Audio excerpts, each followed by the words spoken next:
Hi, I'm Arnie Gundersen from Fairwinds, and it's Tuesday, July 19th.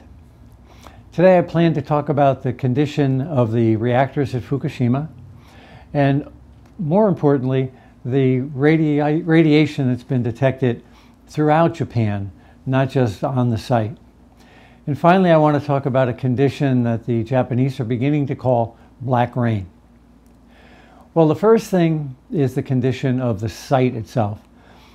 All three Fukushima reactors that were running, 1, 2, and 3, and the fuel pool on Unit 4 continue to release radiation. Now, you don't see it in the day because the days are warm now, but you do see it at night. And I've gotten many emails about this where people think that the site is blowing up. In fact, it's steam coming out of these reactors and hitting cold air from the Pacific. So they continue to release radiation. But most of the radiation from Fukushima was released in March and in April. At this point, there's a lot less radiation every day than there was in March and April. About 90 to 95% of the radiation from Fukushima was released in the first 6 weeks of the accident. While it continues to release radiation, there's nowhere near as much on a daily basis. On the other hand, Fukushima may be continuing to release radiation for a long time. Well, the Japanese are building large tents to put over each of these reactors.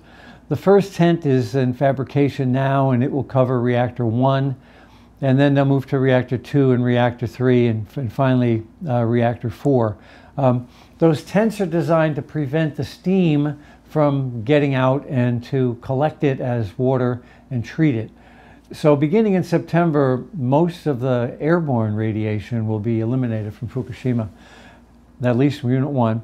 And more, though, we'll wind up with the contaminated groundwater and the contaminated liquids that are on site. And there's nothing in the foreseeable future to eliminate those. As a matter of fact, the Japanese announced that it's going to be 10 years before they begin to remove those cores from the bottom of the containment. There's no technology right now to remove them. Remember, they've melted through the nuclear reactor and they're lying on the floor of the nuclear containment. And now at 3 Mile Island, they had melted onto the bottom of the reactor, but not through the reactor. So this is brand new. And it's sort of like trying to peel an egg off the bottom of a frying pan. If it's cooked too long, it's a very complicated and difficult process. And that's what we're facing at Fukushima in the long-term cleanup. So in the meantime, there'll be an awful lot of liquid radioactive waste that will have to be processed for 10 or perhaps 20 years. Well, in my mind, the more concerning thing is the information that's been coming in from off-site lately. Some friends of mine are biologists that had worked at Chernobyl and went to Japan to do some scientific work over there. They went anticipating things were going to be bad. I got a call this week from them and they said, things are really bad. So these are hardened scientists who are used to dealing with radiation, and they believe that conditions at Fukushima are much worse than they had thought. Now, there's some corroborating evidence that's come in on that. The first is that mushrooms about 30 miles from the reactor, between 30 and 40 miles from the reactor, are found to be contaminated well in excess of what the Japanese are allowing. Now, the interesting part of that is that the mushrooms were grown indoors. So how can a mushroom grown indoors exceed the radiation standards that the Japanese have set? It's a major concern. And again, it's 35 miles from the accident. The second piece of corroborating evidence is that cattle have been contaminated throughout the Fukushima Prefecture and beyond. In the last week, at first it started that 8 cows were contaminated, and then it became 40 cows, and now it's over 130 cows that are contaminated. And I'm sure that number will go up as time goes on. Now, there's a couple interesting things here. First is that the cows were 30 to 40 miles from the reactor. And their cesium levels are well in excess of anything anyone has ever approved for human consumption. Now, when the cows got to market, the Japanese didn't sample the meat. They rubbed the hide of the cow to see if there was any contamination. And based on rubbing the hide of the cow, they released it to market. It was only after that that it was discovered that the meat was contaminated. That's not an acceptable way of measuring beef. But the more important issue here is that how did the cows pick up that contamination when everyone thought the cows were being fed silage? In other words, straw that had been saved from before the accident. Well, it turns out that the Japanese use rice, the stalks of rice, to feed their cows. And farmers out at 45 miles and beyond were cutting their rice stalks down and shipping it into the farms that were inside the Fukushima Prefecture. And the straw was contaminated to 500,000 disintegrations every second in a kilogram of straw. Now, this is cesium. It's got a 30-year half-life. But 30 years from now, it's still going to be disintegrating at 250,000 disintegrations per second. And 30 years after that, at 125,000 disintegrations per second. That's what this term half-life means. Now, this occurred out at 45 miles.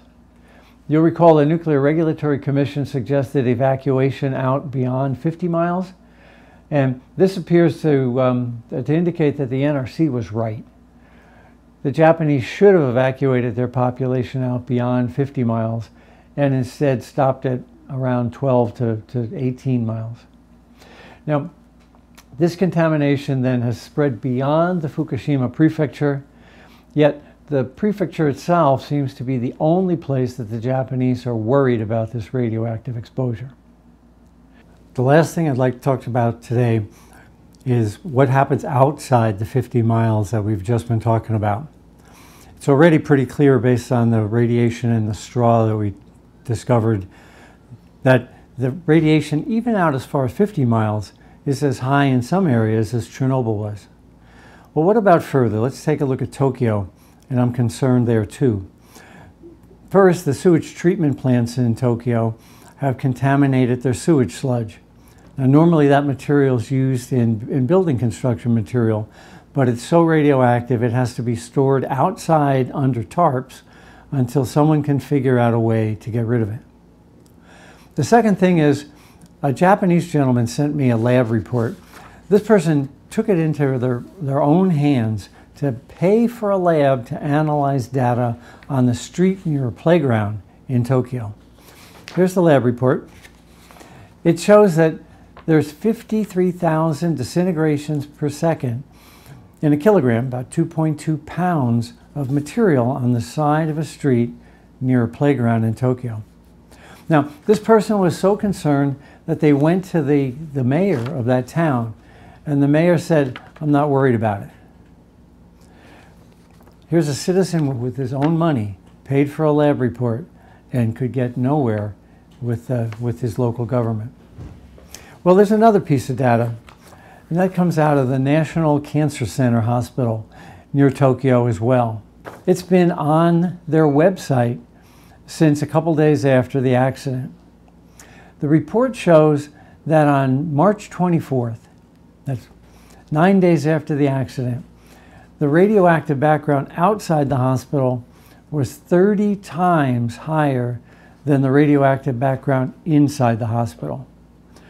There was deposition of hot particles on the soil, and it was significant enough to increase the amount of radiation that the detectors were picking up by a factor of 30. Now, a National Cancer Hospital clearly knows how to measure radiation, so these are experienced scientists. Last report I want to share with you is every day I get an email from a prominent Japanese physicist named Dr. Glenn Saji. And he was their Secretariat of the Nuclear Regulatory Commission in Japan. And he wrote 2 days ago this, and it has to do with the straw that's been discovered near Fukushima. I believe it is due to storing straw in a field at the time the plume passed by during the first week of the accident. In particular, due to the black rain. Now, black rain is not a term I'm sure he uses lightly, but it clearly was experienced in Japan after the accident. What he's referring to there is clouds of radioactive particles, hot particles, depositing everywhere in northern Japan. Well, the Japanese are resourceful people, and as evidenced by their World Cup win on Sunday.